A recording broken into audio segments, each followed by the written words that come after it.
안녕하세요. 원식입니다. 저는 사실 우리나라 무역투자기관인 코트라에서 한 32년 근무를 했어요. 그런데 그 중에서 해외 7개국에서 한 18년을 보냈습니다. 그리고 정년퇴직한 이후에는 대학에서 이제 학생들을 가르쳤고, 대학에서도 정년퇴직을 하고, 이제는 자유로운 글쓰기와 이렇게 유튜브 활동을 하고 있습니다.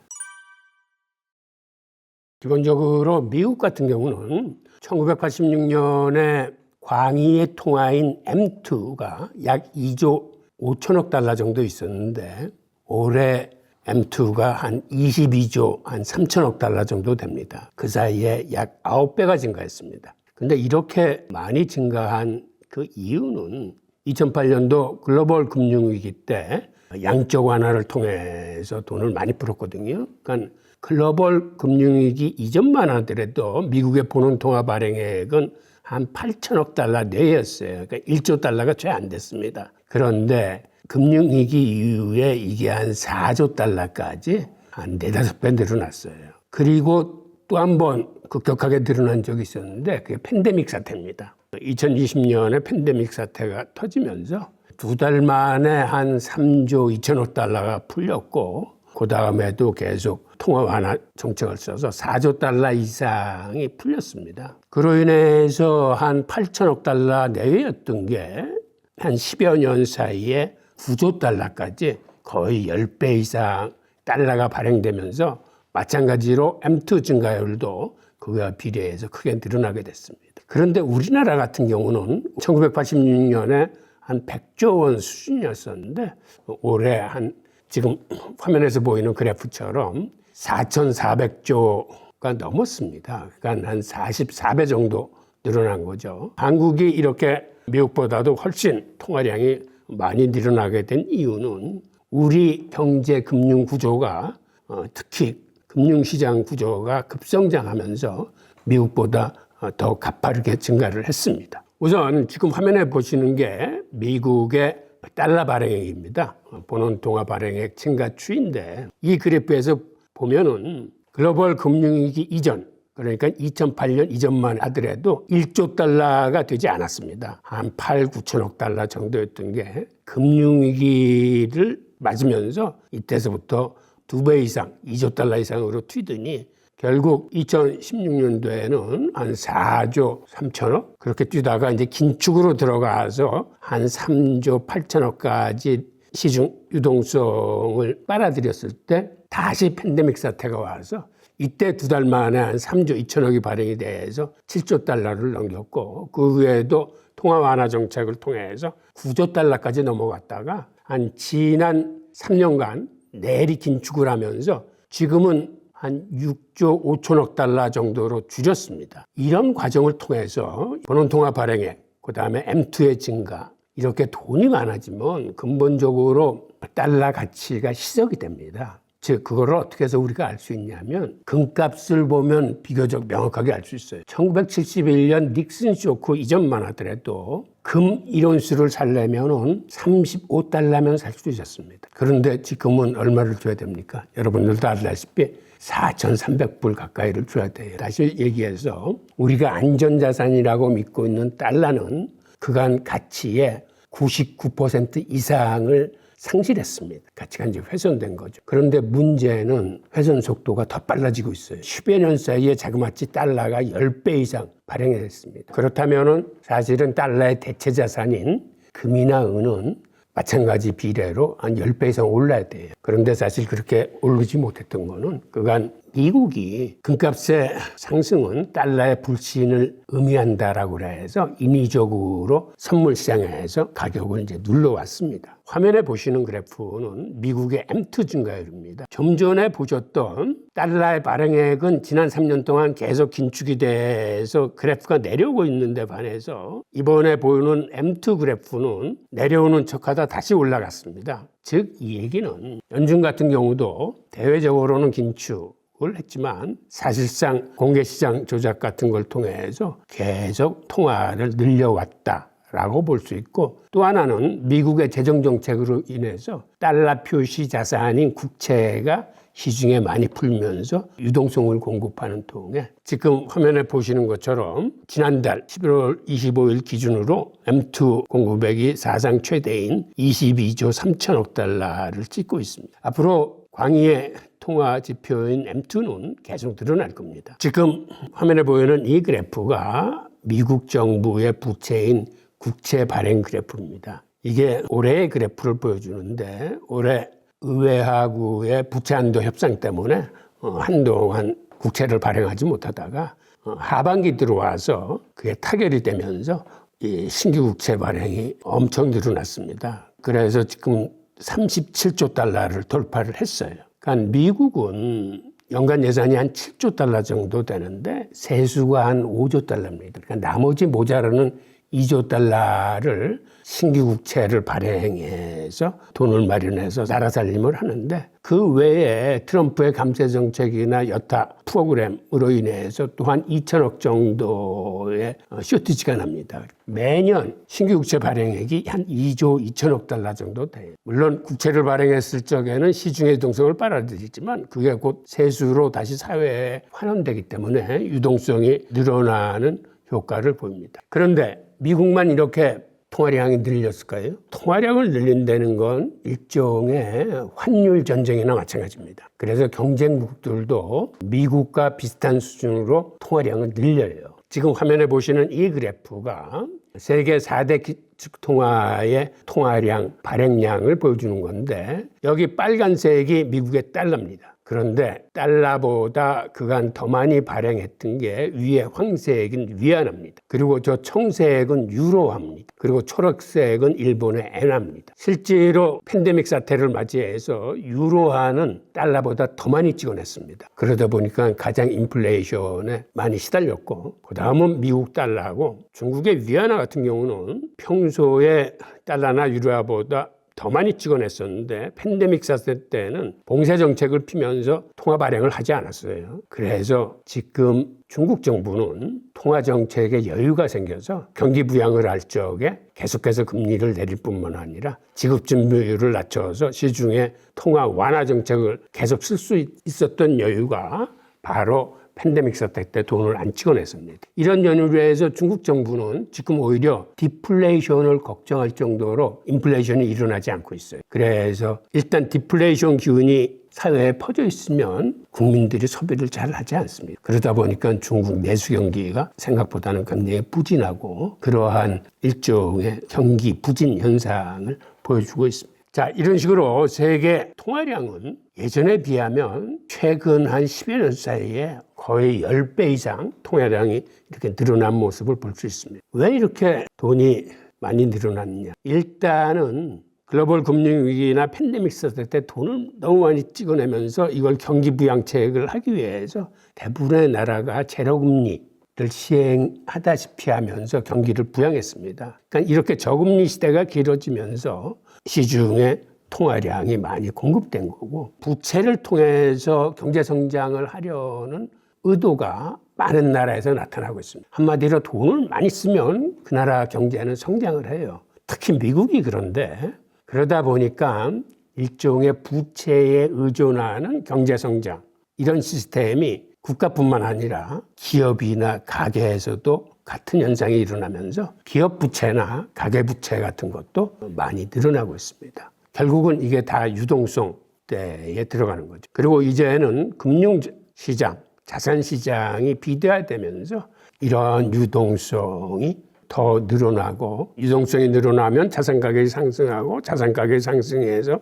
그걸 담보로 대출을 받으면 또 유동성이 늘어나는 이런 순환 구조 속에 빠져 있습니다. 미국뿐만 아니라 세계 각국은 위기 때마다 돈으로 해결을 합니다. 즉 글로벌 금융위기 때는 부동산 부실 때문에 문제가 터졌던 건데 결국 부동산 가격을 다시 살리기 위해서 시중에 돈을 풀어서 부동산 가격을 끌어올림으로써 일단 부실을 덮습니다. 그런 식으로 해결을 해왔기 때문에 이 유동성 확대 이 순환고리는 이제 계속 돌아가는 거죠. 그런데 아까 그럼 왜 가만히 있으면 바보가 된다는 말이 맞는가? 예를 들어서 최근 10여 년간 돈이 한 10배 이상 늘어났는데 그렇게 되면 돈의 가치는, 즉 구매력은 반비례해서 돈이 늘어난 것만큼 구매력이 떨어집니다. 그러니까 상품은 일정한데 돈만 10배로 늘어나면 어떻게 되겠습니까? 돈의 구매력이 10분의 1로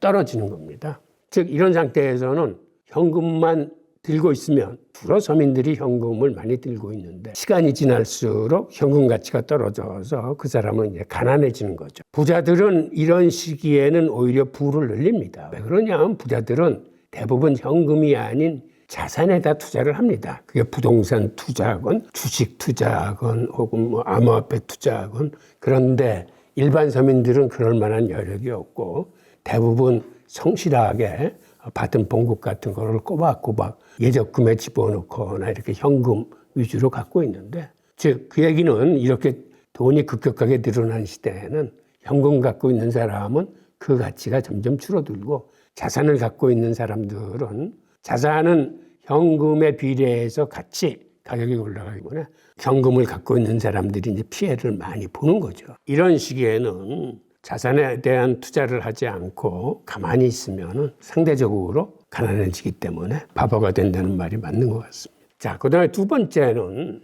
우리가 저축을 한다거나 하는 이런 개념은 과거에는 인플레이션이 높았기 때문에 그때는 이자도 많이 줬어요. 그러니까 이자가 보통 한 6% 내지 한 10% 줬는데 요새 예금금리는 한 2, 3%뿐이 안 돼요. 그러다 보니까 어떤 의미에서는 인플레이션도 쫓아가지 못하고 심지어 최근 5년 동안 주택가격이 미국 같은 경우는 50%가 올랐습니다. 그리고 글로벌 금융위기 때는 자그마치 한 75%가 올랐어요. 그러니까 10여 년 사이에 125% 이상이 치솟았는데 그때 계속 저금하고 적금 들었던 사람들은 결국은 상대적인 박탈감을 가질 수뿐이 없는 거죠.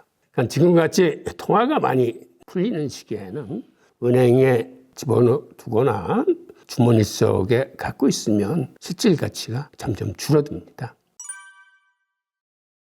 통화량이 늘어나면 그 늘어난 것에 비례해서 개인의 자산은 증가를 합니다. 그러니까 글로벌 금융위기 때 부동산 가격이 한 75% 상승을 했고 팬데믹 사태 때 그렇게 돈을 많이 찍어내니까 부동산 가격이 50% 상승했는데 통화량의 공급량만큼은 못 쫓아가도 그게 생각보다는 돈이 많이 풀리면 부동산이나 주식은 굉장히 치솟아요. 반면에 우리 중앙은행이 발표하는 근원 인플레이션 같은 거는 그러한 요소들을 다 물가지수에서 빼버렸기 때문에 실제로 중앙은행이나 정부가 발표하는 인플레이션은 그렇게 높지 않습니다. 보통 한 3%, 높아봐야 한 4, 5%에서 잘 막았다고 그러는데 거기에는 이런 주택가격이나 주식 같은 가격 상승 같은 건 들어가 있지 않아요. 게다가 일반 상품 중에서도 석유를 포함한 에너지 상품이나 먹고 사는데 필요한 이런 가격 지수들도 다 죄에 빠져 있습니다. 그러다 보니까 일반인들은 쇠뇌를 당하는 거예요. 아, 올해는 인플레이션이 한 3%뿐이 안 올랐구나. 그리고 기업에서도 거기에 맞춰서 봉급 인상을 해줍니다. 3%가 좀 높은 수준에서 한 3, 4%. 결국은 그렇게 땀 흘려 일하는 근로소득자들은 크게 소득이 증가가 없는 겁니다. 반면에 부동산이나 주식을 갖고 있는 사람들은 거기에 비하면 상당히 빠른 속도로 자산 가치가 증식되기 때문에 이렇게 있는 사람과 없는 사람 간의 부의 격차가 더 벌어지는 거죠. 이렇게 통화가 급격하게 늘어나는 시기에는 현금을 갖고 있는 사람들이 손해를 보는 거고 어떤 식으로든 부동산이건 주식이건 상품으로 자산으로 바꿔놔야지. 그러니까 자산으로 투자를 해야 어느 정도 실질 가치를 증식시킬 수 있는 그런 시기입니다. 이렇게 달러 공급량이 늘어나고 달러 표시 자산인 국채도 계속 이렇게 늘어나면은 그 구매력을 유지하려면 현금 갖고 있는 거는 가치가 이제 소멸되기 시작하는 거고 자산을 갖고 있어야만 통화 남발에 대한 어느 정도 해지가 되기 때문에 그래서 사람들은 이런 시기에는 부동산이나 주식 투자나 암호화폐 투자나 금은 원자재 투자 이런 쪽에 민감하게 반응을 하게 되는 겁니다. 기본적으로 땀 흘려 일하는 근로소득자하고 갖고 있는 돈이 많아서 금융소득을 일으키는 사람과는 매년 큰 격차가 벌어집니다. 이게 무슨 얘기냐면 근로소득자들은 봉급이 올라가는 게 연준이 발표하는 혹은 한국은행이 발표하는 인플레이션보다 약간 높은 수준에서 봉급이 올라가기 때문에 연 한 3, 4% 정도 봉급이 올라갑니다. 반면에 근로소득자들은 연평균 한 15% 내외의 소득으로 올려요. 그러니까 돈을 버는 속도가 훨씬 더 빠릅니다. 그러다 보니까 이렇게 소득 차이가 나니까 점점점 부익부 빈익빈 현상이 이제 벌어지는 겁니다. 그리고 이렇게 위기 때마다 통화 정책으로 돈을 많이 풀면 이게 사실은 모든 사람들한테 공평하게 돈이 나눠지는 게 아니라 서민들은 신용도가 그렇게 높지 않기 때문에 큰 돈을 빌릴 수도 없을 뿐만 아니라 작은 돈을 빌릴 적에도 이자를 많이 내야 됩니다. 그런데 부유한 사람들은 큰 돈을 빌릴 적에도 아주 낮은 이자로 큰 돈을 빌려서 부동산을 산다거나 주식 투자를 한다거나 하면서 오히려 위기 때 더 많은 자산 증식을 합니다. 하여튼 이런 과정을 거쳐서 부자는 더 부자가 되는 거고 평범한 사람들은 더 가난하게 되는 건데 이게 사실은 금융 자본주의의 내재적인 모순이에요. 이게 날이 갈수록 격차가 커지고 있습니다. 화면에 보시는 이 그래프가 2017년도에 미국 연준이 발표한 그래프예요. 이 그래프가 뭐를 의미하냐면 미국에서도 소득 점유율이 늘어나는 계층은 밑에 있는 이 빨간색, 즉 상위 1%뿐이 없습니다. 상위 1%는 계속해서 그래프가 우상향하면서 소득 점유율이 늘어납니다. 차상위 9%만 하더라도 이 사람들은 현상 유지를 하고 있습니다. 그렇다면 나머지 국민 90%는 맨 위에 보이는 이 검은색 실선인데 해가 갈수록 소득 점유율이 계속 줄어드는 걸 보실 수 있을 겁니다. 상위 1%와 차상위 9%를 합한 상위 10%의 소득은 두 개를 합치면은 한 50% 정도 됩니다. 즉, 이 얘기는 무슨 얘기냐면 우리가 이 10명이 사는 사회를 가정한다고 했을 적에 돈 잘 버는 한 사람이 나머지 9사람보다 돈을 더 많이 벌게 되는 겁니다. 그러면 사회는 어떻게 굴러가느냐 하면 사회 구성원 중에 10분의 9인 이 서민들은 대부분 버는 대로 다 소비를 합니다. 그런데 한 사람한테 그 사회 소득의 50% 이상이 몰리면은 그 사람은 쓰는데 한계가 있어요. 그래서 그 사람한테 들어가는 돈은 곳간에 축적이 되고 사회로 환류되어서 나오지 못합니다. 즉 금융자본주의 사회에서 매년 경제성장이나 수출입이 증가하는데도 불구하고 내수 부진에 시달리는 이유는 상위 10%에 들어간 돈은 이게 사회로 환류가 잘 안 돼요. 그래서 내수는 항상 부진에 시달리고 있는 겁니다. 그리고 또 이게 어떤 문제를 가져오냐면 상위 90%의 소득 점유율이 계속 줄어든다는 얘기는 중산층이 붕괴돼서 하류화된다는 얘기입니다. 이거는 굉장히 심각한 문제예요. 자본주의의 가장 심각한 도전이 중산층의 붕괴입니다. 미국뿐만 아니라 전 세계적으로 지금 그런 일이 벌어지고 있는 거예요. 이런 상태를 개선시키지 않으면 자본주의는 지속 가능하지 않습니다. 그러다 보니까 이런 소득 불평등이 부의 편중을 불러와서 부익부 빈익빈의 격차가 점점 크게 벌어지고 있습니다. 지금 왼쪽에서 보이는 이 그래프는 상위 1%가 미국 전체 부에서 차지하는 비중이 이제는 거의 40%에 가깝습니다. 차상위 9%도 그에 못지않아서 지금 한 37% 정도 돼요. 그러니까 상위 10%가 전체 부의 77%를 갖고 있습니다. 그럼 나머지 국민 90%는 전체 부의 23%만을 갖고 있어요. 그런데 문제는 하위 50%, 즉 미국 국민의 절반은 거의 재산이 없습니다. 즉 그들은 전체 부의 1.4%, 지금 오른쪽에 보이는 게 이것도 연준이 발표한 자료인데 1.4%를 갖고 있다고 하는데 즉 무슨 얘기냐 하면 그들의 자산은 대부분 부채로 이루어졌다는 거예요. 주택도 모기지 대출을 통해서 사고 자동차나 이런 것도 다 활부로 사고 해서 순자산 비중을 보면은 그렇게 크지 않고 이런 사람들은 사실은 한 달 벌어서 한 달 먹고 사는 사람들입니다. 그러니까 팬데믹 사태 때 어떤 일이 벌어졌습니까? 글로벌 금융위기 때는 은행을 통해서 돈을 풀어서 부동산 가격을 올려서 일단 부실을 덮었어요. 근데 팬데믹 사태에는 이게 전혀 성격이 틀립니다. 이거는 은행을 통해서 돈을 푼다고 해서 이 위기를 벗어날 수 있는 그러한 종류가 아니었기 때문에 이때는 통화정책이 아닌 미국이 재정부양책을 써가지고 이 위기를 정면 돌파를 했습니다. 즉 무슨 문제냐면 이때 가장 우려되는 건 서민의 붕괴예요. 그러니까 서민의 붕괴를 막기 위해서 정부가 재정을 통해서 서민들한테 직접 돈을 쏴주기 시작했습니다. 기본소득 개념으로 또 실업급여의 개념으로 이런 식으로 오른쪽 화면에 보이는 그래프가 당시에 미국 정부가 서민들한테 직접 쏴준 돈이 위에 보이는 하늘색입니다. 이게 기존 집행액의 2배 이상이 개별로 직접 돈을 쏴준 금액이 일반 재정의 2배 이상이었어요. 즉 이를 통해서 지금 재정의 기능이 많이 바뀌고 있습니다. 재정의 기능이라고 하면 크게 3대 기능이 있는데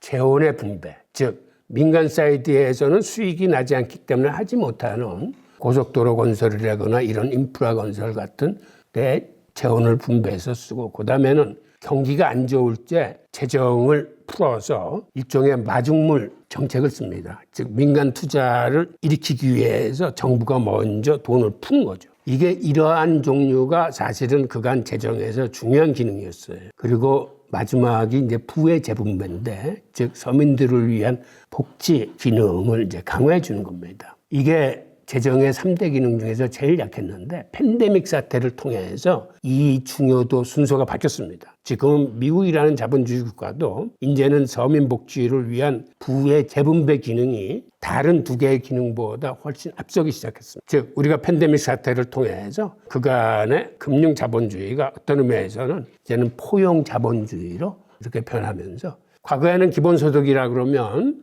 무슨 공산주의나 사회주의적인 사고방식이냐라고 했는데 최근 들어와서 이제는 기본소득을 부정하는 사람들은 거의 없습니다. 그 정도로 팬데믹 사태가 우리의 기본적인 어떤 개념 자체를 많이 바꾸면서 자본주의의 틀을 일정 부분 바꾼 그런 효과가 있습니다.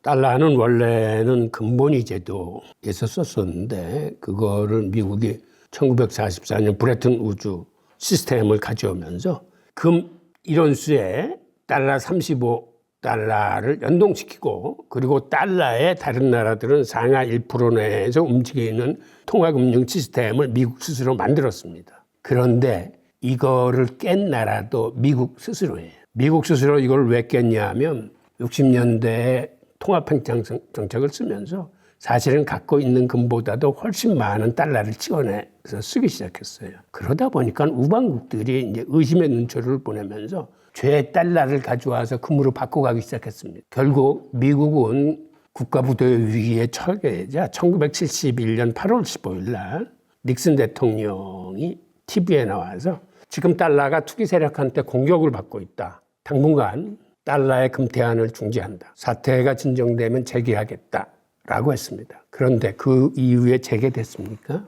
재개되지 않았어요. 그래서 자의반 타의반 달러는 신용화폐가 됐습니다. 피아트머니라고 하는데, 과거에는 금 같은 실물의 가치가 연동되어 있었지만 그 이후에는 미국이라는 나라의 신용에 전적으로 의존하는 신용화폐가 된 거예요. 그런데 그 이후에 미국이 신용을 잘 지켰습니까?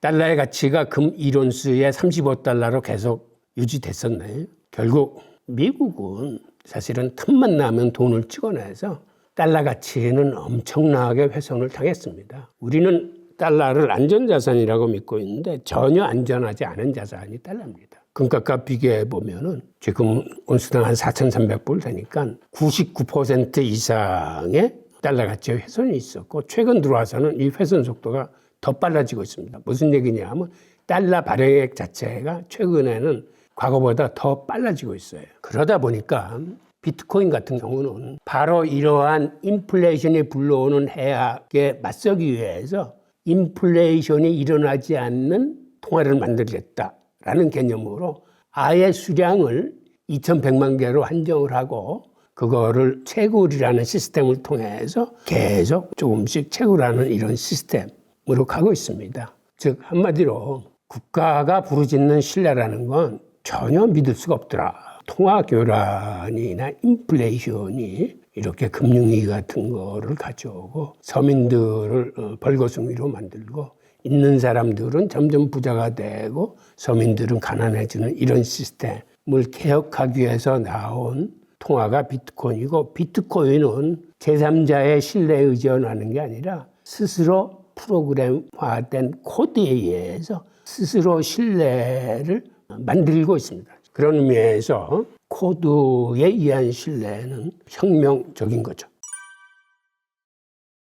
우리가 과거에 금본위 제도였을 때 금에 대한 신뢰는 지금도 마찬가지로 이어지고 있습니다. 결국 금은 일단 희소하고 녹슬지 않고 반짝반짝 빛나면서 만인들이 믿는 그런 금속이에요. 그런데 비트코인도 같은 개념입니다. 이게 희소하고 위조가 불가능하고 공급량이 금보다도 더 제한돼 있어요. 그러니까 이런 의미에서 금을 실물금이라고 부른다면은 비트코인을 디지털로 만든 금이다라고 해서 디지털 금이고, 그리고 실제 이걸 만들 때 개발자들도 그런 의도를 가지고 만들었습니다. 무슨 얘기냐면 사람들이 비트코인을 금만큼 가치 있는 자산으로 여기게 하기 위해서는 어려운 퍼즐을 풀어서 채굴 과정을 이제 어렵게 만들고, 그 과정에서 연산 작업을 하면서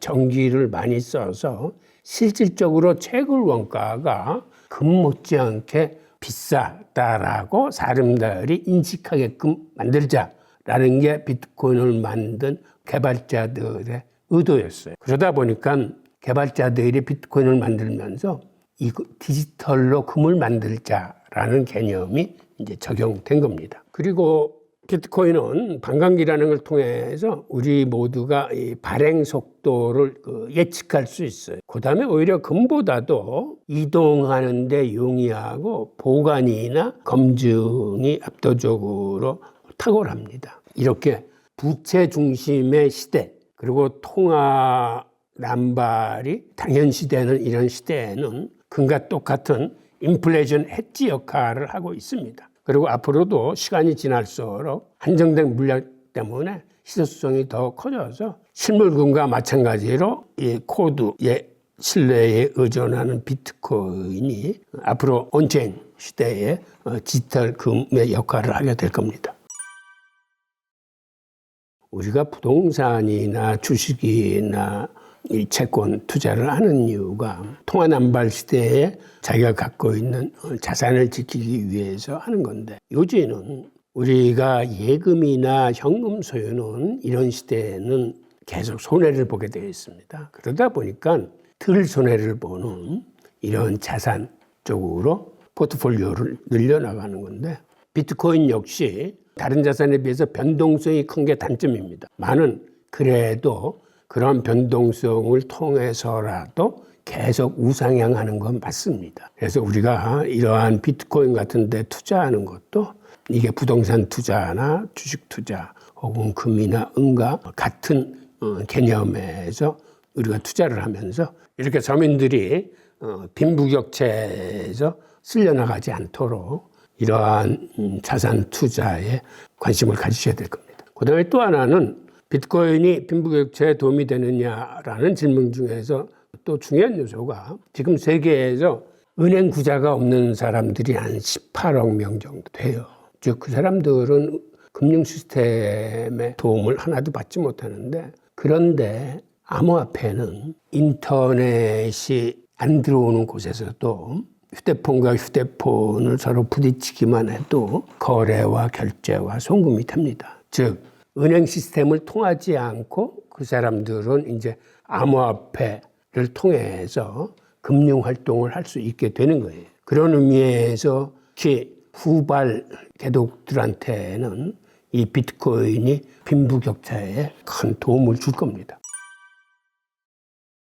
기본적으로 자산에 이제 투자를 하셔야 되는데, 그러니까 은행의 예금이나 현금 보유가 아니라, 그럼 자산이라고 하면 기본적으로 우리가 쉽게 떠올릴 수 있는 게 이제 주식, 부동산, 채권 이런 것들인데, 우선 인플레이션을 방어하는 자산의 한 60%, 그 다음에 성장 자산의 한 40% 정도를 집어넣는데, 즉 하나는 위험성이 덜한 게 인플레이션 방어 자산입니다. 여기에는 금이나 은이나 비트코인이 속해요. 그 다음에 조금은 위험할 수도 있는 성장 자산 40%는 이거는 주식이나 암호화폐 중에서는 이더리움이나 리플, 즉 비트코인보다는 변동성이 큰 것들이에요. 이것들은 최근에는 금과 은의 가격 상승률이 아주 놀랍습니다. 올해 같은 경우 은은 연초 대비 한 100% 이상 올랐어요. 금도 한 64% 오르고, 오히려 비트코인이 연초 대비 지금은 하락하느라고 비슷한 수준이고, 그러니까 우리가